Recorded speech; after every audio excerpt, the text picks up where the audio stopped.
Once upon a time there was a little engine called Edward. He lived in a shed with 5 other engines. They were all bigger than Edward and boasted about it. They said, "The driver won't choose you again. He wants big, strong engines like us." Edward hadn't been out for a long time, and he began to feel sad.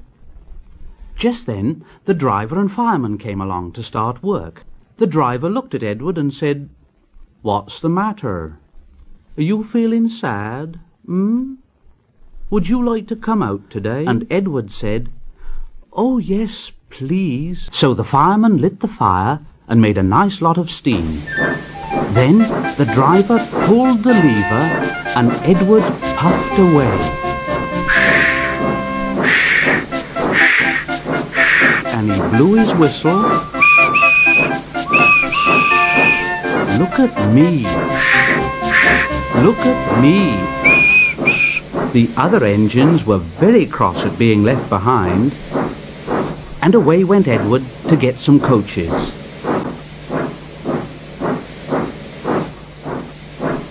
At last, Edward found the coaches, and they said, "Oh, please be careful, Edward.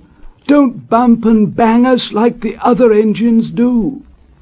So Edward came up to the coaches very, very gently.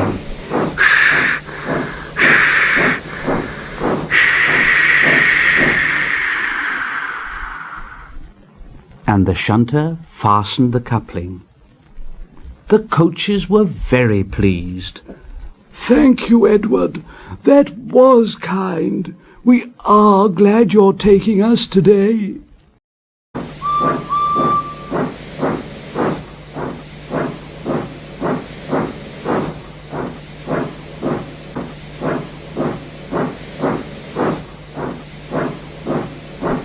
Then they went to the station where the people were waiting. "Here we are. Come along, get in quickly, please." So the people got in quickly, and Edward waited happily for the guard to blow his whistle and wave his green flag. He waited and waited, and there was no whistle and no green flag. Edward was getting anxious. Where is that guard? The driver and fireman asked the station master, "Have you seen the guard?" "No."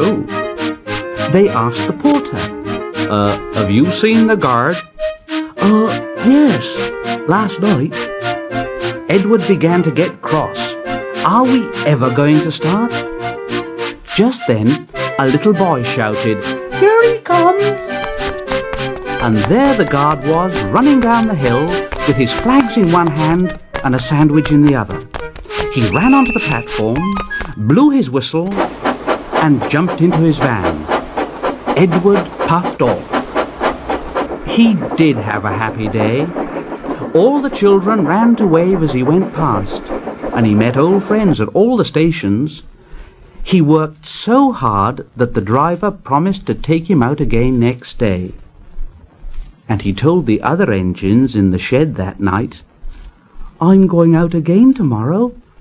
What do you think of that, But he didn't hear what they thought, for he was so tired and happy that he fell asleep at once.